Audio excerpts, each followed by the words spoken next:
이제 지난번에 고린도 전서가 다 끝이 났고 또 고린도 후서도 전해 봤습니다. 오늘부터는 이제 로마서를 보겠습니다. 로마서 성경 중에서 가장 강력하고 가장 영향력이 있는 책입니다. 이 로마서는 아마 바울이 3차 전도 여행 중에 썼을 거라고 생각을 합니다. 3차 전도 여행에서는 주로 에베소에서 오래 있었습니다. 에베소에서 2년 이상 바울이 있었는데 그 3차 전도 여행 중에 에베소에 있을 때 주로 고린도 교회의 문제를 다루었습니다. 그래서 고린도 전서 후서 전부 에베소에서 썼어요. 근데 그 문제가 다 해결되고 나서 이제 바울이 어쩔 수 없이 에베소를 떠날 수밖에 없었습니다. 뭐 소요가 일어나고 이렇게 해가지고 그렇게 해서 에베소에서 지금 터키의 에게 그 지방이죠. 거기에서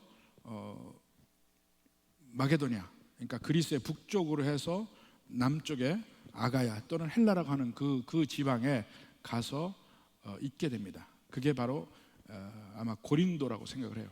그 고린도에 있을 때 고린도 교회와 문제는 다 해결됐어요.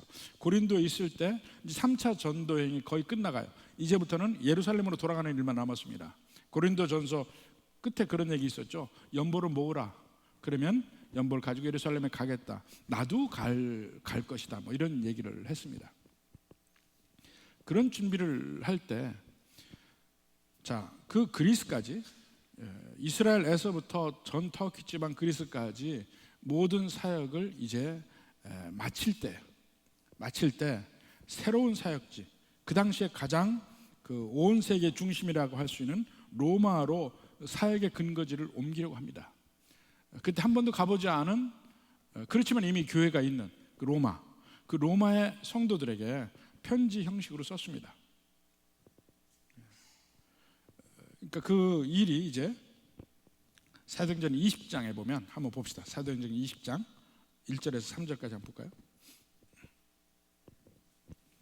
소요가 그침에 19장에 보면 에베소에서 바울이 2년 동안 가르칩니다. 두란노라는 서원에서 가르치고, 그러니까 다 사람들이 하나님 말씀에서 교육을 받고 훈련받고 하면서 변화되기 시작하니까 갑자기 이제 금, 은 이런 신상들을 안 사는 거예요. 그 제기 같은 걸 파는 그런 것들을 안 사는 겁니다. 그러니까 거기서 그것을 팔던 사람들이 막 일어나고 소요를 일으키고 예수 믿는 사람을 붙잡아서 때리기도 하고 막 이런 일이 벌어집니다.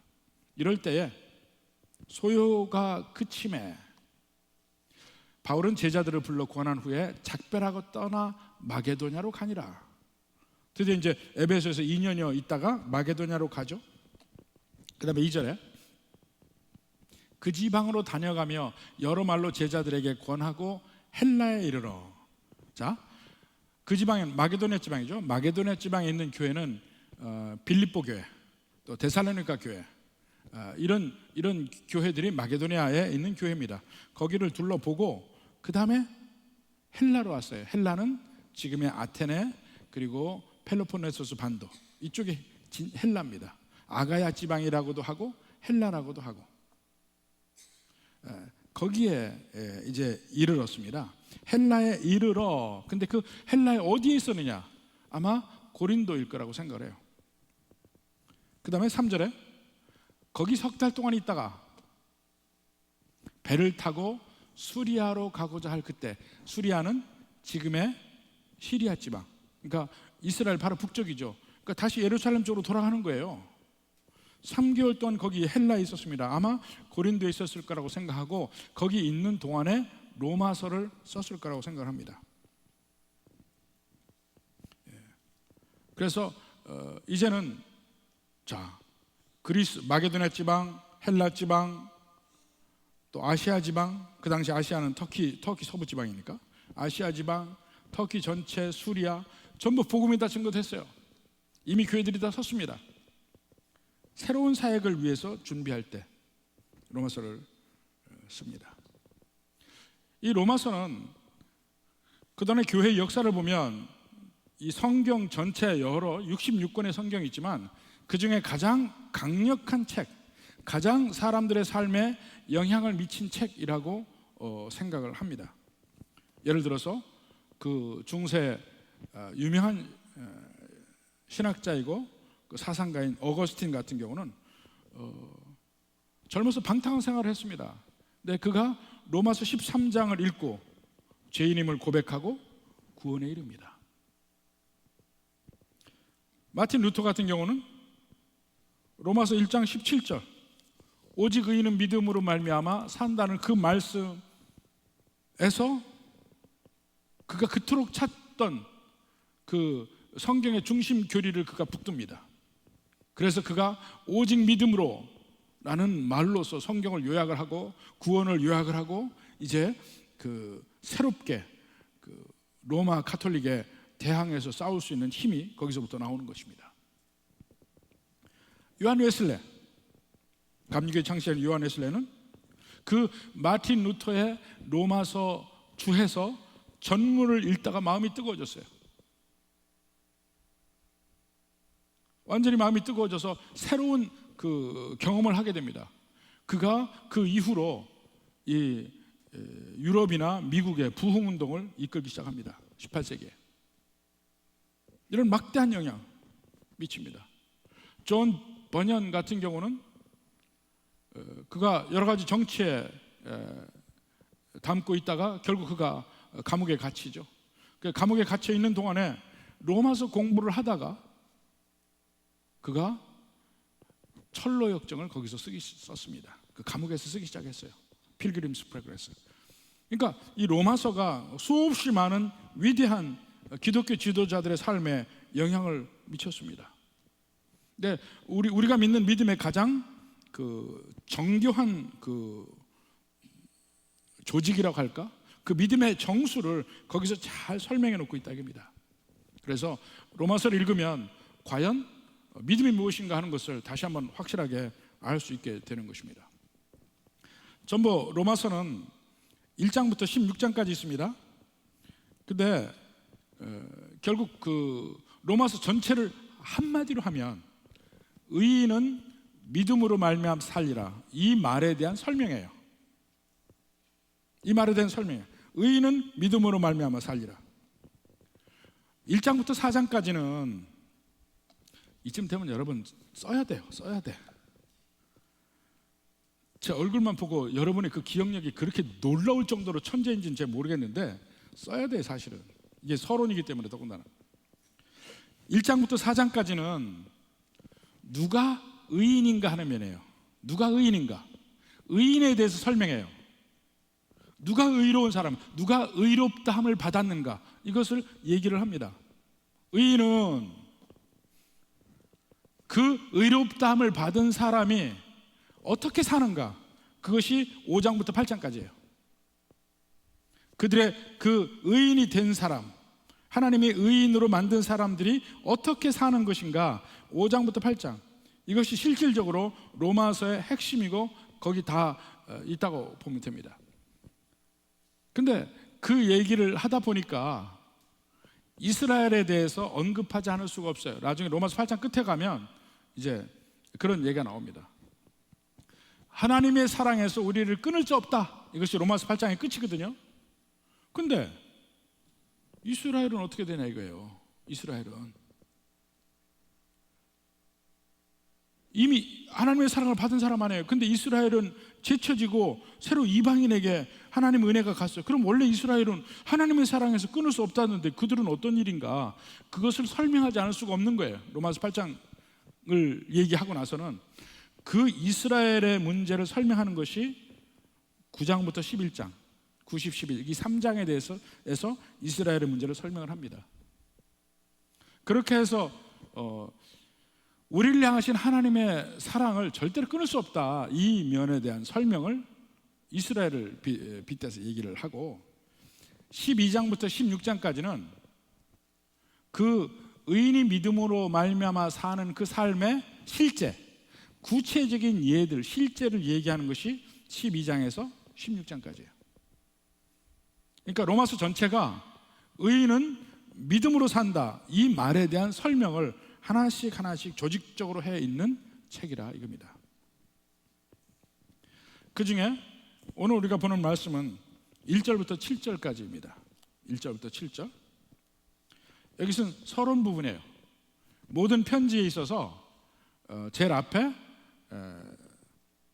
보내는 사람, 그리고 받는 사람, 인사, 이 고대부터 이 편지에는 이 세 가지 요소가 그 앞에 꼭 나옵니다.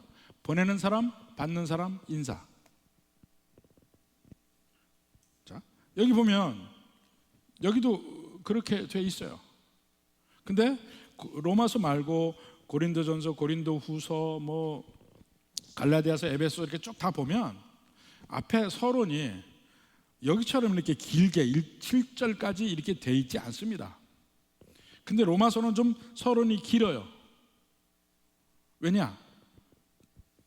보내는 사람인 바울이 누군가를 좀 더 길게 설명합니다. 왜냐하면 로마에 있는 교인들은 바울이 누군지 모르잖아. 고린도나 뭐 에베소나 거기 골로새나 이런 데는 다 바울이 세운 교회이기 때문에 다 알아요. 그래서 앞에 바울의 보내는 사람을 설명할 때 짧습니다. 근데 로마서는 유독 긴 이유가 자기를 좀 설명을 해야 돼요. 그래서 어떤 서신서보다 이 로마서 서론 보면 좀 더 신학적으로 깊은 얘기도 하고 개인적인 얘기도 하고 자기소개를 지금 하고 있습니다. 자, 1절부터 한번 볼까요? 1절에 보면 바울 스스로가 누구인지를 먼저 소개를 하고 있습니다. 예수 그리스도의 종 바울은 사도로 부르심을 받아 하나님의 복음을 위하여 택점함을 입었으나, 예수 그리스도의 종이라고 얘기합니다. 사실 바울이야말로 그 당시에 최고의 교육을 받았습니다. 그가 가말리엘의 문화라고 하는데, 가말리엘의 문화라면 요즘으로 우리나라로 이야기하면 뭐 소위 스카이 학교, 나는 스카이 학교를 나왔다, 뭐 이런 거하고 비슷해요. 그는 바리새인 중에 바리새인이라고도 얘기합니다. 누구보다도 구약 성경에 대해서, 율법에 대해서 정통했던 사람이에요. 그러니까 자기를 소개할 때 요즘에 이력서를 쓰듯이 나는 최고의 신학자요, 구약의 대가요, 이런 식으로 스스로를 소개할 수도 있는데 그냥 자기를 종이라고 표현했습니다. 종, 둘로스라고 하는 말인데, 헬라사에서 종 하면은 그냥 노예예요, 노예. 근데 유대사에서는 물론 그냥 종이라 할 때는 그저 노예적인 의미 이렇게 하지만, 특별히 이 종이란 말이 하나님의 종으로 불릴 때는 아주 영광스러운 칭호였습니다. 하나님의 종, 예수 그리스도의 종. 바울은 자기 스스로를 볼 때에 나는 그저 예수 그리스도의 종이다, 이렇게 보고 있단 말입니다. 바로 우리 스스로가, 바울뿐만 아니라 바울이 그럴 정도면 우리 스스로도 하나님의 부르심을 받은 자로서 나는 예수 그리스도의 종이다, 이런 마음이 있어야 합니다. 사실 예수님부터 그러한 의식이 가지고 있었습니다. 마가복음 10장 45절 봅시다. 마가복음의 가장 핵심적인 구절이라 해서 이 구절이 뭐라 합니까? 인자가 온 것은 섬김을 받으려 함이 아니라, 사실 인자라는 말은 거기에 예수님이 하나님이라는 의미가 인자에 있다고 그랬어요. 예수님의 인성을 표현한 게 아닙니다. 인자는 예수님의 신성을 표현한 것입니다. 그런데 인자가 온 것은, 인자가 하나님이 이 땅에 온 것은 섬김을 받으려 함이 아니라 도리어 섬기려 하고 자기 목숨을 많은 사람의 대속물로 주려 함이니라. 예수님도 아버지 하나님의 종으로 이 땅에 왔다는 것을 이야기합니다. 바울도 그 예수 그리스도의 종으로 산다고 얘기를 해요. 스스로가 우리가 그렇게 느낄 필요가 있습니다. 나는 나는 예수님의 종이다. 그 종의 의미가 뭔지도 한번 따져봐야 돼요. 종이 뭐냐 이거예요. 오직 주님의 뜻대로 살아야만 하고 그렇게 사는 사람들. 거꾸로, 그러니까 그런 면에서 자기 스스로를 나는 예수 그리스도의 종이다 라고 이야기할 수 있지, 그 다른 사람을 가리켜서 뭐 하나님의 종이다 이렇게 얘기하는 것은 아니라 이겁니다. 우리는 이미 그런 것이 없지만은 전에도 가끔 그런 걸 봤습니다. 기도할 때도 보면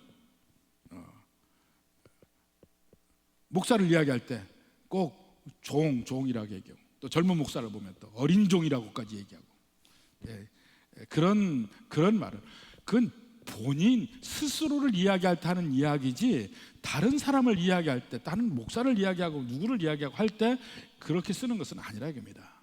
바울도 스스로를 이야기할 때 나는 예수 그리스도의 종이다 이렇게 표현을 하고 있습니다. 두 번째로 그가 스스로에 대해서 이야기하는 것이 뭐냐면 사도로 부르심을 받았다라고 얘기해요. 여기서 보면 그가 스스로 사도가 된 게 아니에요. 사도로 부르심을 받았어요. 수동적이에요. 갈라디아서 1장 15절 봅시다. 바울이 얘기합니다. 그러나 내 어머니의 태로부터 나를 택정하시고, 그러니까 선택해 부르시는 것이 중간에 아 이놈 쓸만하다 하고 부르는 게 아니에요. 처음부터 하나님이 택정해서 어머니의 태에서부터, 낳기 전부터 나를 정하고 은혜로 부르셨다 얘기합니다. 그래서 나에 대한 계획이 있다는 거예요. 이 하나님께서 나를 이렇게 택하셔서 부르셨다 이 말이 여러 가지 면을 이야기할 수 있습니다. 생각을 할 수 있어요. 사실 이 택정함을 입었다 이 말이 이 바리새라는 말과 거의 발음도 비슷하고 동의어예요. 택함을 받았다는 얘기예요. 바리새인도 그 율법을 위해서 택함을 입은 사람을 바리새인이라고 해요. 근데 바울은 하나님의 복음을 위해서 택함을 입었어요. 하나님의 복음을 위하여 택정함을 입었다 이렇게 얘기되거든요.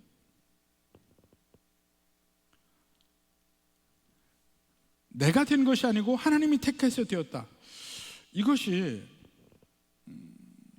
우리에게 대단히 중요한 의미를 가집니다. 바울이 지금 여기 세 가지를 얘기했죠. 나는 그리스도의 종이다. 그리고 사도로 부르심을 받았다. 복음을 위하여 택정함을 받았다. 이것이 대단히 중요합니다.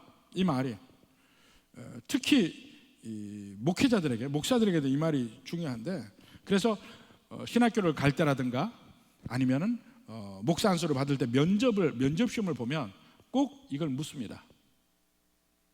콜링을 받았습니까? 하나님의 부르심을 받았습니까?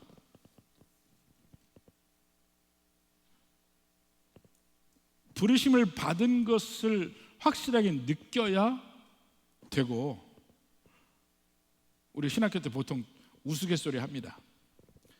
나는 하나님의 부르심을 받고 뭐 이런 얘기하면 이제 밥 먹다가 이제 그냥 사석에서 하는 얘기예요. 옆에서 다른 사람이 야 내가 너를 언제 불렀냐 그래. 예? 말이 이상하지만 안 부른 사람도 와요. 신학교에 목사도 어떤 사람은 안 부른 사람도 돼요. 결정적으로 언제 차이가 나타나냐면 이 사역을 할 때 수없이 많은 어려움도 겪고 환난도 겪고 유혹도 겪고 이런 수없이 많은 일들이 있을 때, 그때 결국은 마지막에 나를 붙들어 주는 것이 뭐냐면 하나님이 나를 부르셨다는 데 대한 확신, 이것이 없습니다. 이것이 없으면 쉽게 넘어지기도 하고 포기하기도 하고, 하나님이 여기서 내게 교회를 세우게 주셨습니다. 2년 만에 받고 이런 일들이 생기는 거예요. 하나님이 나를 부르셔서 세우셨다 하면 종은 그 자리에 그냥 있는 거예요. 바울은 확실하게 그런 면을 가지고 있습니다. 나는 예수 그리스도의 종이다. 나는 사도로 부르심을 입었다. 그리고 복음을 위해서 택함을 받았다. 분명하게 이 얘기부터 먼저 합니다. 그러니까 이것은 바울만의 특별하다. 물론 사도로서 부르심을 받은 것은 특별하지만 여러분들이 지금 여기 앉아 있을 수 있는 것은 하나님이 여러분을 영세전부터 우리가 이 세상에 존재하기 전부터, 어머니 태 속에 있기 전부터 우리를 이미 하나님의 마음속에서는 택하여서 부르셨다는 거예요. 그래서 여기 있다는 거, 이것을 다시 한번 생각을 하면 우리를 부르시는 하나님의 은혜가 얼마나 큰지, 그리고 얼마나 위대한지, 이런 면들을 더 생각해 볼 수가 있습니다. 자, 여기서 바울이 한 가지 더 설명을 하고 넘어갑니다. 무슨 얘기냐면, 나는 복음을 위하여 택장을 입었다, 이 얘기를 했거든요. 그러면 그 다음에 바울이 여기서 설명하고 싶은 게 뭐냐면, 그러면 내가 택장함을 입은 그 복음이 과연 뭐냐, 그 다음에는 복음에 대한 이야기를 합니다. 2절부터 4절까지 보면 이제 복음에 대한 이야기를 덧붙여서 해요. 앞에 이미 바울이 누군지를 얘기했죠. 복음을 위하여 택함을 입었다. 아니, 그럼 복음 뭐냐 이게요. 그 뒤에 설명이 나옵니다. 2절부터 4절까지. 이 복음은 2절부터 나옵니다. 하나님이 선지자를 통하여 그 아들에 관하여 성경에 미리 약속하신 것이다. 자, 복음은 먼저 선지자를 통해서 성경에 미리 약속한 거예요. 복음은, 그러니까 다른 말로 하면 구약 성경에 이미 예언된 거예요. 근데 예언된 그 복음의 내용이 뭐냐? 결국은 복음의 내용은 메시아에 관한 내용이거든요. 하나님의 아들에 관한 내용이거든요. 그래서 구약 성경에 나오는 예를 보면 그 메시아는 어디서 태어나느냐? 베들레헴이다. 메시아의 어머니는 어떤 사람이냐? 동정녀다. 메시아의 이름은 무엇이냐? 임마누엘이다. 메시아는 어떻게 죽는가? 창에 찔려서 죽는다. 뼈가 꺾이지는 않는다. 어디에서 죽는가? 예루살렘 성문 밖에서 죽는다. 지금은 예루살렘 성이 확장돼서 성문 안이 되었지만 옛날에 예수님 때는 성문 밖이었어요. 이런 것이 다 구약 성경에 이미 선지자를 통해서 성경에 미리 예언됐어요. 메시아에 대해서. 근데 그 메시아가 누구냐면 아들에 관하여라는 얘기예요. 이 복음은 하나님이 선지자들을 통하여 그 아들에 관하여 성경에 미리 약속했다. 복음의 핵심, 예수님이 누구신가? 두 가지. 예수님은 하나님이시며 인간이시다. 완전한 하나님이시다, 완전한 인간이시다. 예수님의 두 가지 측면. 그 예수님이 무슨 일을 하시나? 두 가지. 우리를 대신해서 고난당하시고 십자가에 못 박혀 죽으시고 첫 열매로 부활하셔서 우리에게 부활을 소망해 주셨습니다. 영원한 생명을 주셨습니다. 복음의 핵심은 예수님에 가는 겁니다. 예수님이 누구냐? 예수님이 어떤 일을 하시냐? 두 가지씩이에요. 이게 핵심이야. 이것에 대한 그 믿음의 고백이 확실하게 있으면 우선 됩니다. 자, 여기서도 설명합니다. 아들에 관해서 좀 더 설명을 하고 있죠. 3절에 뭐라 합니까? 그 아들에 관해서는 이게 계속 영어 문장으로 얘기하면 종속절로 붙어서 얘기하는 거예요. 복음을 위하여 택정함을 입었다. 복음이 뭐냐면 이런 것이고 아들에 관한 것이다. 아들은 누구냐? 이렇게 계속해서 연결 이 고구마 순처럼 연결이 되어 있는 거예요. 육신으로는 다윗의 혈통이다. 예수님의 인성을 얘기하죠. 육신으로는 다윗의 씨, 스페르마라고 되어 있으니까 다윗의 씨다 이겁니다. 그러니까 완전한 인간이죠. 그 다음에 4절에 보면 성결의 영으로는, 성령이죠. 성령으로는 부활하셨다. 그래서 하나님의 아들로 선포되었다. 하나님의 아들은 곧 하나님이죠. 예수님이 완전한 하나님이라는 걸 얘기합니다. 더군다나 그냥 성령이라고 얘기 않고 성결의 영이라고 이야기합니다. 성결의 영이란 뭐냐? 예수님이 이 세상에서 완벽한 거룩함으로 사셨다는 거예요. 그 예수님의 완벽한 거룩함이 우리에게 꼭 필요합니다. 우리 대신 거룩함을 이루신 분이니까. 그래서 복음은 구약 성경에 이미 기록된 것이고 아들에 관한 것이고, 아들은 완전한 인간이시고 완전한 하나님이시고 죄가 없으신 거룩한 분이다. 복음에 대해서 이렇게 가장 핵심적으로 이야기를 했습니다. 그러면서 이제 바울이 자기 소개를 마치는 것이 5절이에요. 자기 임무가 뭔지. 그로 말미암아 우리가 은혜와 사도의 직분을 받아 그의 이름을 위하여 모든 이방인 중에 믿어 순종하게 했다. 은혜라는 말이에요. 은혜와 사도의 직분을 받았다. 여기서 은혜라는 말은 하나님이 우리에게 주시는 모든 호의를 다 포함해요. 하나님이 우리를 불러서 구원하셨고, 우리를 인도하시고, 우리에게 지혜와 능력을 주시고, 우리에게 하나님의 사랑을 알게 하셔서 계속해서 하나님의 자녀로 살 수 있게끔 하시는 모든 걸 통칭해서 하나님의 은혜. 그 은혜의 한계는 우리는 알 수 없습니다. 하나님의 은혜가 무엇인지 잘 안다고 얘기하는 사람은 오히려 모르는 사람이에요. 하나님의 은혜는 그 넓이와 깊이와 높이를 알 수가 없는 거예요. 우리 생각보다 항상 더 큰 것이 하나님의 은혜입니다. 은혜와 사도의 직분을 받아. 특히 바울은 이방인을 향한 사도로 부르심을 받았다는 것을 명백하게 합니다. 사도의 직분을 받아 그의 이름을 위하여 모든 이방인 중에서 믿어 순종하게 하나니. 그래서 우리라 하면 바울과 그 일행을 같이 얘기하는 것 같아요. 명확하게 얘기합니다. 그러면서 6절 7절에는 드디어 이제 편지를 받는 사람에 관한 이야기를 합니다. 이제까지는 편지를 쓰는 바울 자신에 대한 이야기를 했어요. 거기에 파생돼서 복음에 관한 이야기를 했고, 받는 사람이 누구냐? 6절 7절 너희도, 이제 나오죠? 로마의 성도들입니다. 너희도 그들 중에서, 그들이 누굽니까? 바로 그 앞에 5절에 모든 이방인 중에서라고 나오잖아요. 로마에 있는 교인들은 거의 대부분이 이방인들이에요. 물론 로마에 그 바울 시대에 유대인 지역이 있었어요. 유대인 지역이 있었지만 그들이 예수님을 잘 믿은 것이 아니고 오히려 이방인들이 믿어서 로마의 교회가 이루어졌습니다. 자, 너희도 그들 중에서, 이방인 중에서 예수 그리스도의 것으로 부르심을 받은 자라. 자, 수동태예요. 부르심을 받은 자라. 그러면서 그들이 누군지를 다시 한번 규정합니다. 실제로 보니까 로마에서 하나님의 사랑을 받고, 하나님께 부름을 입은 자다, 하나님의 사랑을 받는 자다.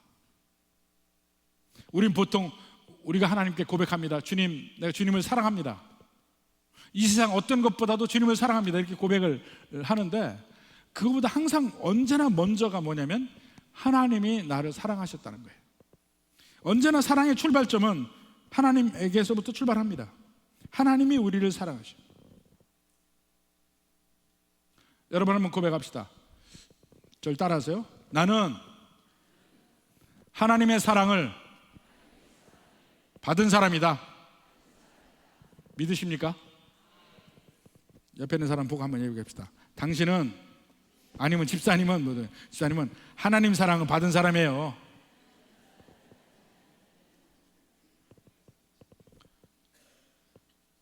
믿는 백성으로서 이것을 마음에 굳건히 담고 가는 게 굉장히 중요합니다. 내가 무심하게 이 세상을 살고 있을 때도, 내가 기쁠 때도 나는 하나님의 사랑을 받은 사람이다. 내가 슬플 때도 나는 하나님의 사랑을 받은 사람이다.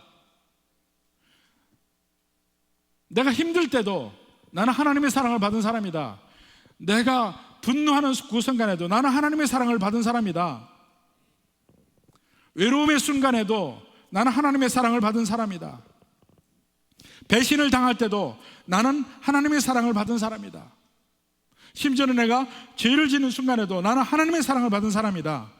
이런 말을 하라 이겁니다. 입술로 고백해.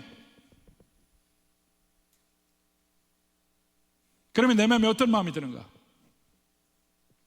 나는 하나님의 사랑을 받은 사람이다. 다시 한번 바울이 로마의 성도들에게 당신들이 누구인 줄 아느냐? 하나님의 사랑을 받은 사람들이다. 그것은 로마의 성도들뿐만 아니고 오늘날까지 전부 예수님을 믿는 모든 사람들이 그걸 알아야 돼. 나는 하나님의 사랑을 받은 사람이다. 두 번째로는 성도로 부르심을 받은 사람. 성도라는 말이 뭡니까? 세인트란 말이에요. 거룩한 자라는 말이에요. 성도로 부르심을 받았어요. 우리가 거룩하기 때문에 하나님이 우리에게 성도라는 이름을 붙여준 게 아니에요. 하나님께서 우리를 세인트라고 하니까 우리가 거룩한 사람이에요. 우리가 이 세상에서 좀 더 거룩하게 살고 그렇지 않고 뭐 이런 수없이 많은 우리의 도덕률의 차이가 있습니다. 그러나 그러한 도덕률의 차이는 하나님의 안목에서 볼 때는 아무것도 아니에요. 어차피 다 더러운 인간들이에요. 그런데 하나님은 예수 그리스도의 피로 그것을 덮으셔서 너희는 거룩한 자라고 선포한 거예요. 성도로 부르심을 받은 자, 너희에게 은혜와 평강이 있기를 원한다. 예수 믿는 사람은 이 은혜와 평강의 복을 받은 사람입니다. 근데 왜 은혜와 평강이라는 말을 썼냐면요, 은혜라는 말은 헬라어로 카리스라는 말입니다. 카리스. 우리도 카리스 월십 그 몸찬양 팀이 있죠. 근데 원래 헬라 사람들이 인사를 할 때는 rejoice, 기쁘다, 이 표현이 있습니다. 카이레라는 말로 서로 인사를 했습니다. 그 인사말인데 하여튼 서로에게 기쁨, 우리 기뻐하라 이런 말입니다. 카이레. 근데 그런 헬라 말이 있고 또 헬라식 인사입니다.